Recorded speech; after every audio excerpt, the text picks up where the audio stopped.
and not as serious as yours, I fear. Bane. Let's not stand on ceremony here, Mr. Wayne.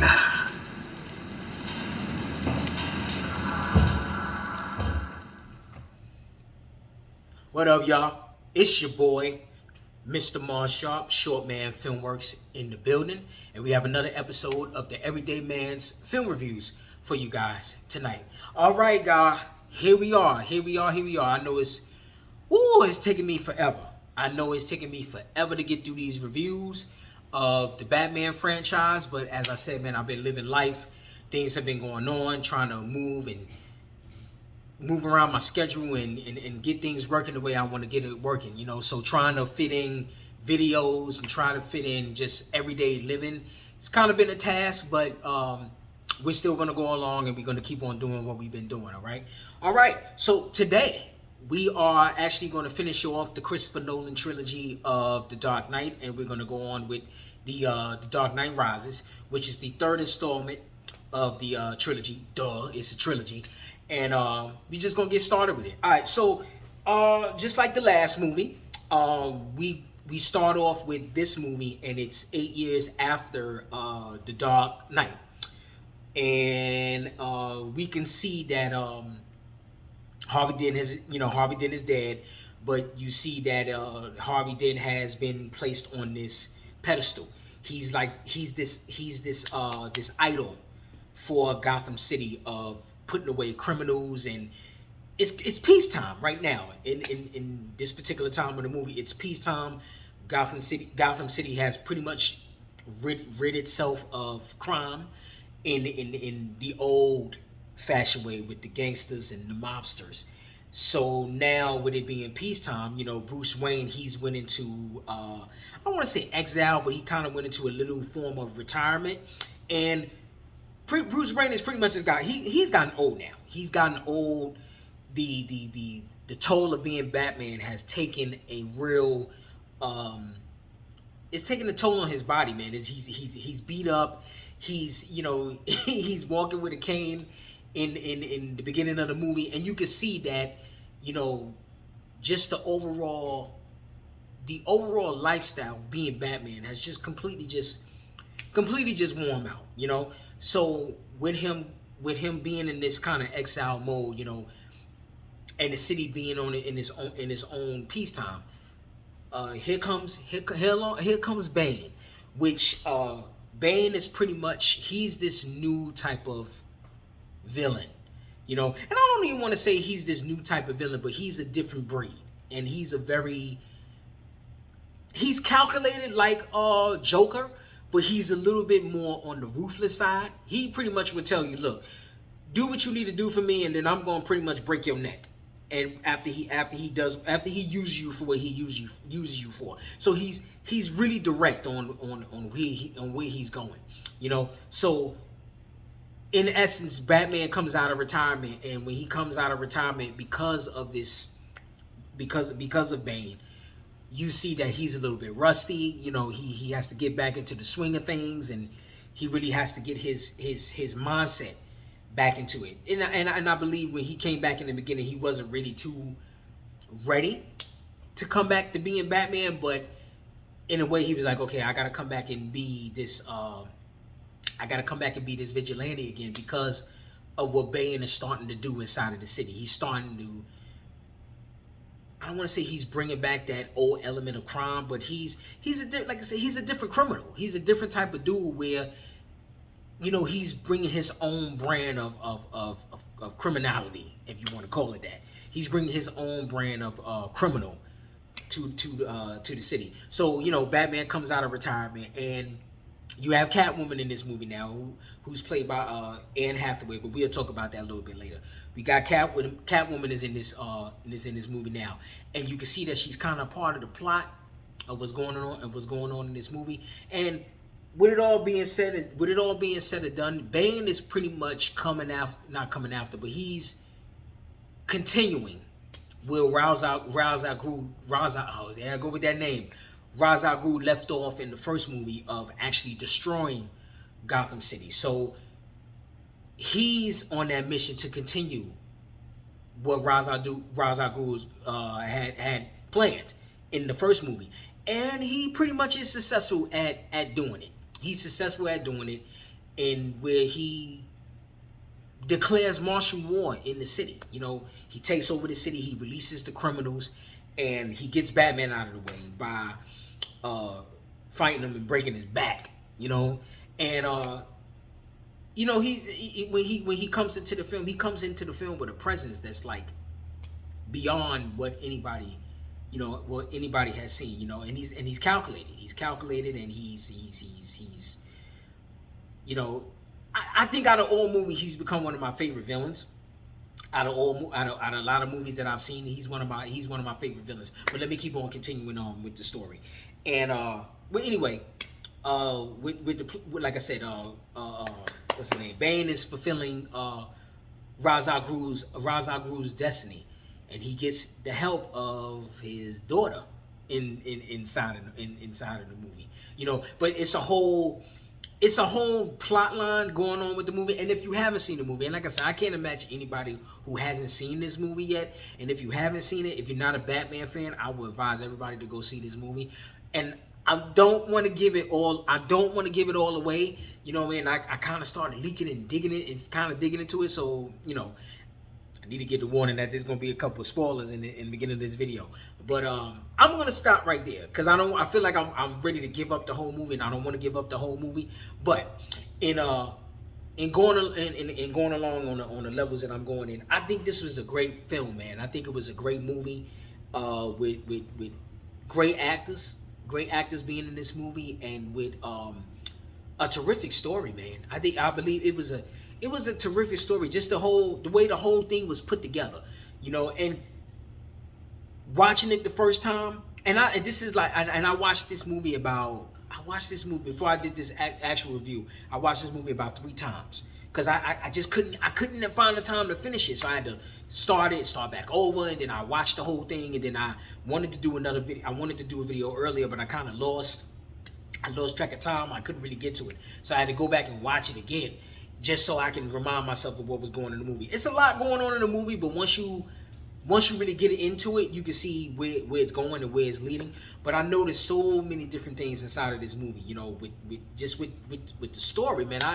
I really enjoyed the story of this of this trilogy, and I believe it wrapped up well, you know. And it was just another spoiler, but well, not really. I can't really say it's a spoiler, because I'm not really giving y'all too much. But in regards to in what was going on with the story, I feel like it wrapped up pretty well. You know what I mean? You got a couple characters that I didn't really know was in the movie when I first saw the movie, and then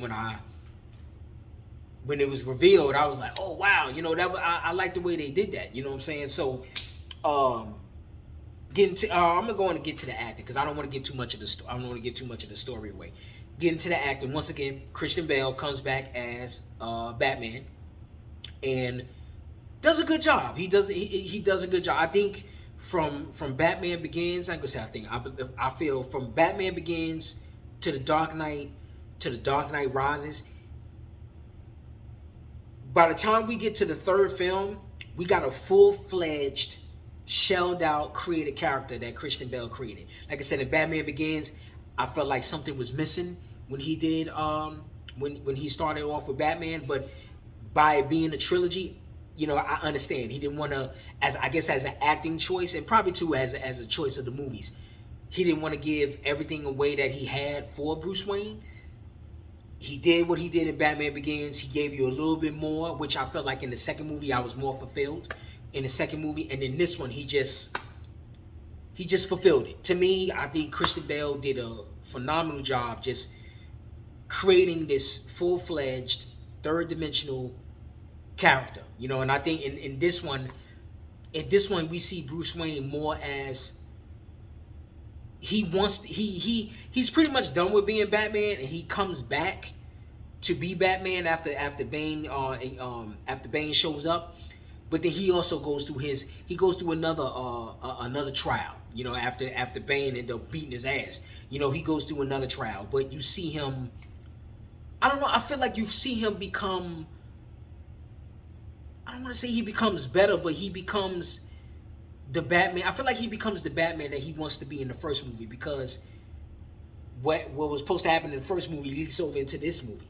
So he becomes that savior. You know what I mean? Of being Gotham's savior, and really just sticking it out for his city. He says a line in the movie that anybody can be Batman. It was kind of one of them things where it was more than just about him being Batman, but bringing, pretty much he's there to bring the best out of people, which I feel like in every movie that was the message of him, the message of Batman, to be like, okay, it doesn't have to be up to one person. It's up to everybody. It's up to everybody to do their part to make the world a better place, and make their city or wherever they live in, and make their situation better than what it is. So I definitely enjoyed Christian Bale being Batman. Michael Caine comes back as Alfred, and he still got that presence. He still has that presence of being that father figure. And he has a couple moments. He has a couple shining moments in this film. I'll talk about that, but talk about that a little bit later, because I want to talk about a couple scenes in this film. But he has a couple of he has that grandfather presence. And I think in this movie he exhibits it more. He doesn't have Michael Caine doesn't really have a lot of burn in this movie. He's there for a little bit of the movie, and then he comes back later on. But he serves his purpose for what it is that he needs to do in the film. Anne Hathaway. Oh, well, before I get to Anne Hathaway, Gary Oldman comes back, reprises his role as James Gordon. He's Commissioner Gordon in this movie now. So he comes back and reprises his role as James Gordon. And even Commissioner Gordon, he has his flaws, because you can remember from the last film he let Batman take the rap for pretty much for killing Harvey Dent, which it was pretty much the other way around, where Harvey Dent pretty much snapped, and then he saves Commissioner Gordon's son by actually killing Harvey Dent. So he has his his secret that he's living with throughout the movie. And to me, Jim Gordon is he's still that savior. To me, him and Batman, they working together. So it's a team effort with them two. You know what I mean? And by them working together, I feel like he's, like I said in the other movie, he's that no nonsense cop. He doesn't really trust too many people, but he's going off his gut. He's like that. Oh, he's that old school. He reminds me of like them old school cops in the '80s movies, where he goes off his gut and he trusts his own instincts of getting the job done. But shout out to Gary Oldman, because like I said, I love Gary Oldman. Shout out to Gary Oldman, because he did a phenomenal job being Commissioner Gordon. Morgan Freeman comes back as Lucius Fox, and he has a brief role too. He has a brief role, but I liked his role too, where he's that. I don't want to call him a sidekick. But I looked at Morgan Freeman's character as a sidekick in this movie, because he's giving Batman all the gadgets, and we get introduced to the well, they call it the Bat, but in the movie it's called the Bat, but I look at it like as the Batwing. Just a newer version of the Batwing. But we introduced to that, and that's another toy that Lucius Fox gives Bruce Wayne. Who else is in this movie? Matthew Modine. I think he plays the chief. I think he plays the chief of the cops in the movie, and he got a little bit of burn in this. He's got a little bit of burn in this movie, so he shows up in the movie. Anne Hathaway, she plays Selena Kyle / Catwoman, and the approach of Catwoman in this movie was a lot different from the other ones. She doesn't really have that. They don't really associate her with cats in this movie. She's known as a cat burglar, and a good one at that too. But she takes on that cat persona because of her being a cat burglar, But as far as her being like a reference as being a cat, she doesn't really take on that. They don't really. Well, I don't know if she takes on the characteristics, but they don't really in this film they don't really push her as being that cat-like character. She's a cat burglar with her own agenda. She has her own agenda of how she wants things to be, and how she wants to live, which is fine. It's all good, and it's fine how they pushed it. Anne Hathaway, I don't know. I can't say that I'm a big fan of hers. I mean, she was in The Princess Diaries, and then as she went along, she got into more serious roles. I think one of the movies that I liked her in was I liked her in The Devil Wears Prada, and I liked her in I can't think of the movie that she was in with Robert De Niro, where she was the businessman, and Robert De Niro was kind of like her assistant, and I liked her in that. But her being Catwoman, I don't know. To me, kind of like with Christian Bale in the beginning, it was just something that I don't know. I want to say I couldn't take her seriously. She didn't really make it believable to me. Like, she made it believable, but I don't know. I just feel like somebody else probably could have took on that role. Did she do what she needed to do for the role? I feel like she did. I feel like she did do what she needed to do for the role, but she didn't quite do it for me. You know what I mean? And not to take nothing away from Anne Hathaway, because she's an amazing actress, but her being Catwoman didn't really do it for me. And I'm gonna leave it at that. You know what I mean? But you gotta have your iconic characters in there. Catwoman is an iconic character. You know what I mean? But as far as her playing a role, I think maybe somebody else could have done it. You know what I mean? And directors see what they see in the actresses, and I guess Christopher Nolan saw something in her at the particular time, but she just didn't do it for me as Catwoman. Who else you got going on in this movie? And I like to get to the villains last, so I'm gonna get there. You got a couple of faces that popped up in it. You got a couple of faces that's popped up in this movie, but I'm gonna get to the main one. And then you got Tom Hardy being Bane. Tom Hardy, he's another one. He reminds me of Christian Bale. They can morph and change into different characters with, I don't know, it seemed like they could do it with ease. With Christian Bale, he seemed like he's just changing the characters with ease. Did I say Tom Brady or Tom Hardy? I think I said Tom Brady at first. Tom Hardy can change into different characters. And Bane, he made Bane who he is. He made Bane who he is. I can't see nobody else playing Bane, because when I think back to when Bane was first introduced in what was it, Batman and Robin? He was in Batman and Robin, and like I said, he was a cartoony version of the villain, but in this one, he was a more realistic, sinister villain. Like I said, he'll tell you exactly what he's gonna do to you. And he said that a couple times. He said that a couple times in the movie. As one part he said, what did he say? I think when they ambushed Jim Gordon, and he said something. He said something to the guy about searching Jim Gordon. He's like, "Well, search him, and then I'm gonna kill you." And then that's exactly what he did. And then he said it to Batman. He was like, "I'm gonna show you where we've been setting up shop and plotting what we've been plotting, and then I'm gonna break you." And that's exactly what he does. You know what I mean? So he's very direct on what he's doing. He gets what he needs to get out of you, and then he offs you. Like it's so simple, And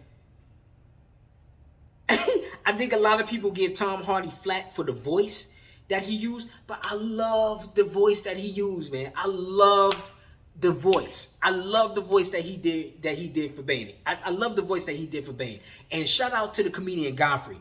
Godfrey does a excellent Bane impression. I can listen to Godfrey do Bane's impression all day. You know what I mean? I kind of want to try to do it where he was like, "I was wondering what would break first, your spirit or your body." But I love the way he did that voice, man. That voice, to me, I think a lot of people, it's one or the other. I think a lot of people like the voice, and then a lot of people don't like the voice. So you kind of on the fence. I never hear nobody say they're in between with that voice. They either say, "Yo, I like it," or "I didn't like it." Me, I love the way he did that voice, because it put a mystique on him. And I actually thought that somebody else was actually doing the voice, and I looked at the credits to see if somebody else did the voice of Bane, kind of like Darth Vader in Star Wars. James Earl Jones did the voice of Darth Vader.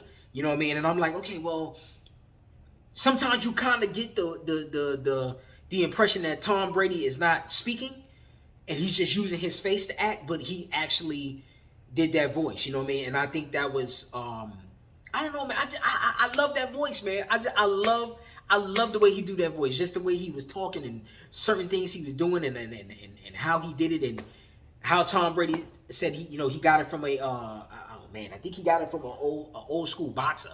He was a bare knuckle boxer, and I can't think of the boxer's name, but he had that type of voice, and he used the way that boxer spoke as his reference point for the voice of Bane. But as far as being that character, man, I love that character. I love that villain. Like I said, that he's one of the top. I want to say, would I put him in the top 10 villains of movies? Because I got a lot of villains I like, man. You know, I got a lot of villains that I love. That I love. I would say I put Bane. Oh man, maybe I will put him in the top 10. I think I'll put him in the top 10 of movie villains that I can look at over and over again. You know what I mean? He's up there. I put him in the top 10. I want to say the top 20, but I'll put him in the top 10. You know, and then I forgot one character, which is I should have looked up the actress's name before I started. So my bad, guys, if I didn't look up the actress's name, my fault.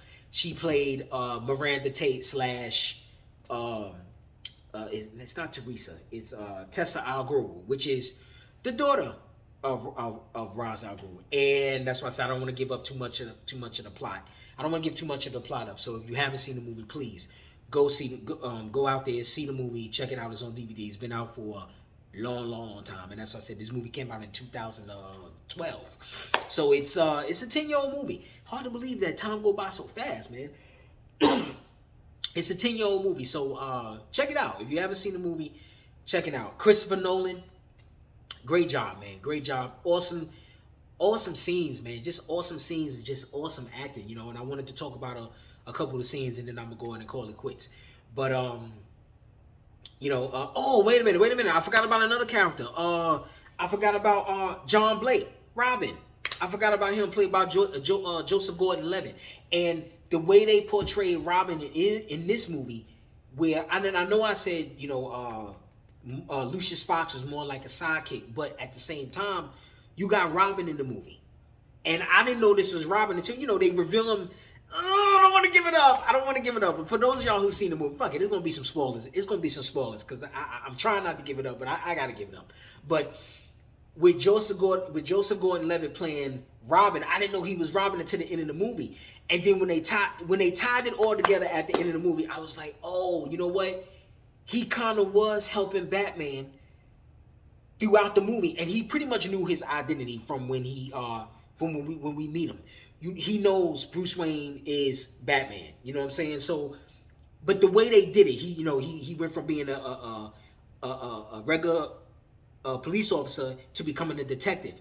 So, in a lot of ways, it was this team effort. Like I said, you know, you had Batman and Jim Gordon. They was always helping each other out, and then you throw Robin in the mix because now Robin is working with Jim Gordon. So in a way, it's this triangle that's going on, and it was like that in the TV show. In the TV show, you know, you had Commissioner Gordon working with Batman and Robin, and in the same way, you had Commissioner Gordon working with Batman and Robin in this movie. You just didn't know it was Robin until it was revealed. So, and I love the way they revealed it, you know, because he pretty much just says, you know, I can't deal with all of what's going on. I mean, they would do some shit in this movie, but he pretty much calls it quits at the end of the movie. But when he calls it quits, the lady calls out his name because he's like, well, you know, my name is John Blake. And she was like, you know, you should use your regular name. I like your regular name, which is Robin. And I'm like, yo, that was Robin throughout the whole film. You know what I mean? So I like the way that was done, man. I like the way that was done. Instead of them just revealing that it was Robin from the beginning of the movie, you didn't get it until the end. And then when it gets wrapped up and you see it at the end, you like, oh, okay. It was just satisfying. It was satisfying the way they wrapped it. The way it was wrapped up, it was satisfying. That's why I was like, that's what I'm telling y'all. This was an awesome story, man. The way it was wrapped up, the way it was put together, the way it was just an awesome story. You know what I mean? It was just an awesome story. And Another scene, another scene that I want. It's so many scenes, man. It's so many different scenes. The fight scenes. I love the fight scenes because this is from one time, and this is how you need to do fight scenes. And I know it's so many people out here that complain about this shit, and I complain about it too. That shaky cam shit. Oh my God, man, leave that shaky cam shit alone. That is the worst thing you could ever do to a fight, to a fighting scene in a movie.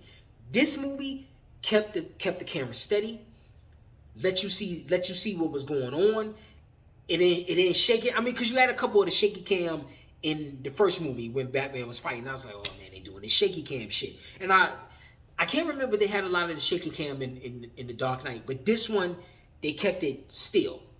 When you started the fight, you seen what was going on. You seen the blows. You seen what was going on, and I love that, especially the first fight between Batman and Bane. That's another scene I love because you see Batman. He's really, he was trying. It's like he was fighting himself. He was trying not to. He was trying to come back out of retirement, but you can see his heart wasn't in it. You know, his heart was in it, but you can see when he was fighting Bane, he was just like, all right, cool. It's gonna be somebody I can easily take out until he figured out Bane wasn't no fucking joke. Bane wasn't no fucking joke in this fighting scene, man. But when he comes back and fight him the second time, he's like, all right, I gotta put a little bit more oomph into this fight because the first time he tore my ass to shreds and broke my back. So I can't let this happen again. You know what I mean? But I love those two scenes. I love the scene where Batman is fighting Bane the first time, and then I love the second one because you got the all-out war. You got the cops going against the criminals, and it's just this big rush and this big war. It's like just one big war scene, man. But it's like a modern day war scene, and I love that scene. And another scene I'm gonna talk about, and I'm not gonna spend time talking about all these scenes. I'm gonna cut it short. Last scene I'm gonna talk about is the ending where Alfred tells Bruce Wayne earlier about a certain vision that he had for his life, of how he would go to this cafe, and then he just imagined seeing him in this cafe at the time where he was gone during the first movie. He imagined him seeing him at this cafe, and they would give each other a look, kind of letting Alfred know that I'm okay, everything is all right, that I made it, I've arrived, everything is all good. And just when you think Bruce Wayne is dead, just when you think he's dead, Alfred shows up to this cafe at the end of the movie. He shows up to this cafe, and he does this look, like he looks up, and then he does a double take, like, oh snap, like he's here. And then they cut to Bruce Wayne, and they give each other that look. And the thing about it is, and once again, this is a testament to Michael Caine. The look on Michael Caine's face is priceless, and I love that scene. I don't know, the last time I was watching this scene, I watched this scene maybe about 6 or 7 times because it's so enduring, and it's it pulls on your heartstrings, and it pulls on my heartstrings because I told you, I told y'all with No Shave November, my father passed away and my grandfather passed away, and it just makes me think about. It makes me think about a lot of those moments that, like me and my father would have. Like, we would have these long talks when I would come home and visit home in New York. And then when I would go visit my grandparents' house, I would sit at the table and I would eat with granddaddy and we would talk. And it just reminds me of how that bond between men goes. How men are. We're not too emotional. We're not too touchy-feely. It's just sometimes you could do things with just sitting next to him and there's a certain look. So with that particular scene where Alfred looks up and he sees him, he gives him a look, and you can see the love in his eyes, man. And he kind of gives him a little nod, and then they cut to Bruce Wayne, and he gives him like a little nod and a little smile, and it's kind of like, okay. And then Alfred gets up and he walks away, kind of like with the satisfaction of knowing, like, yo, he's fine, he's good. What I thought, what I imagined, and what I pictured, I could be at peace knowing that, he's fine. You know what I mean? So I enjoyed that scene. I enjoyed that scene so much, man. So much I enjoyed that scene. All right. But yeah, so that's my assessment of The Dark Knight Rises. You know what I mean? So what am I about to say? I don't know, lost track of what I'm about to say. Once again, direction was great. Christopher Nolan did a good job, and same thing with the screenplay written. He wrote the screenplay with David Goyer. Phenomenal story. Hans Zimmer score, once again, phenomenal. Just overall, the whole trilogy, to me, it started out a little slow. Well, I ain't gonna say it started out a little slow. It started out one way, and then, you know, well, let me put it like this. It started out slow. We got the second movie with The Dark Knight, introducing iconic characters as with the Joker, and then we get to this one, which kind of just wraps everything up in a nice little bow, man. And it did. It wrapped it up in such a nice bow. And I'm glad they didn't come out with a fourth one, because I feel like if they came out with a fourth one, it would have tainted what Christopher Nolan did with it. Leaving it the way it was excellent. You know what I mean?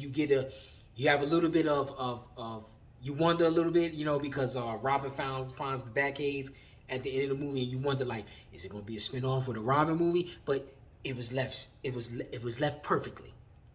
Please don't do nothing else to this franchise. Leave it the fuck alone. It's great as it is. Leave it alone. All right. So that's my assessment of The Dark Knight Rises, and that's my assessment of the Dark Knight trilogy. All right. So we got one more Batman movie to go, which is the new Batman that came out, and I know it took me like 250 years to get here, but we got the new Batman that came out that came out 2 months ago. Damn, it's already May. Came out 2 months ago, starring Robert Pattinson and Zoe Kravitz. So that's gonna be my next and last video of the Batman series. So we're gonna get that out of here and get that out the way, and I'm kind of ready to get this done because I've been dragging on this for a long time. All right. So like, comment, subscribe. You want to see more videos like this? I'm gonna be putting out more content as always. I'm Mr. Marsharp. This is Shortman Filmworks, and these are the Everyday Man's Film Reviews. I will see y'all on the next video, and y'all take care.